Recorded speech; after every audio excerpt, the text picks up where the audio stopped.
On this album and on other albums, I think there's something from Tibet, there's something from South America, from Brazil, there's something from, but like I say, not just countries, but also specific, we can say indigenous peoples, because, you know, like to consider the world in terms of countries, we miss a larger reality, which is actually, like you can see here, we're on a border that for a long time has been moving and changing, so a lot of things... Very fluid. Yeah, so there are things that stay here, or remain as remnants of the German culture that's been here, and vice versa, so you have foods and probably songs, I imagine, that stick around. So yeah, I'm very fond of, like, particularly like this in West Africa, like around Mali, this area. I'm really fond of the music from around there.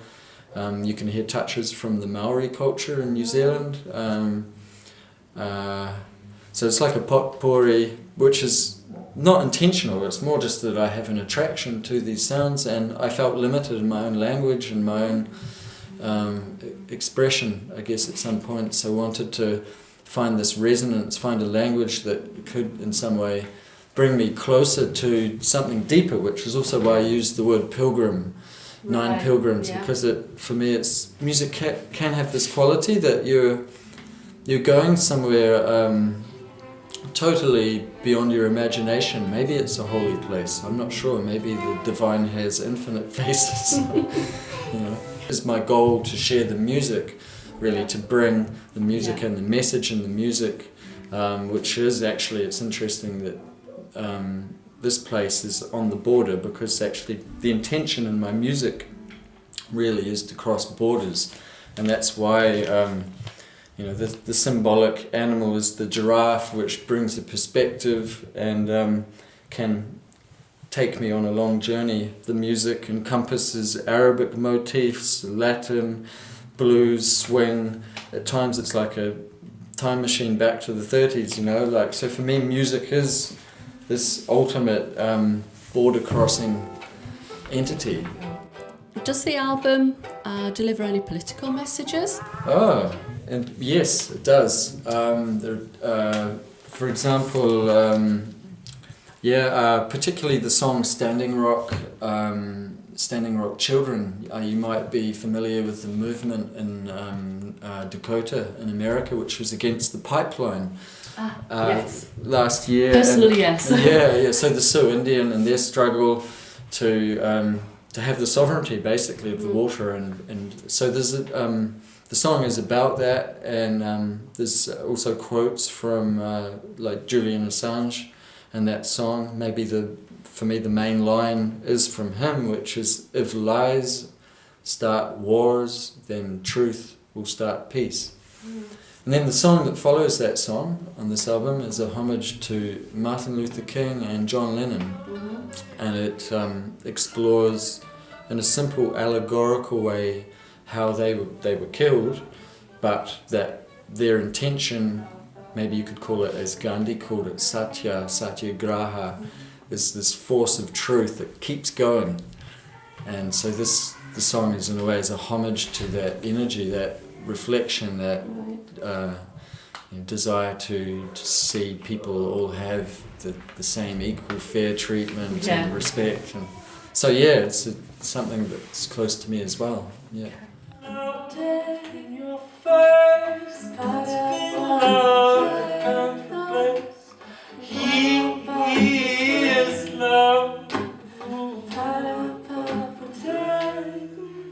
There's a little bit of love in your eyes, a little bit of love you can't disguise.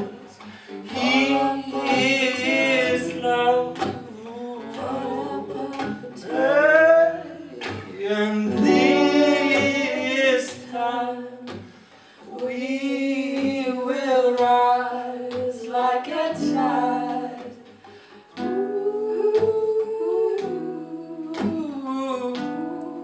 When you simplify, you beautify, to justify, to mystify, years roll by and stay.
There's a little bit of love in your face, that little bit of love you can't replace.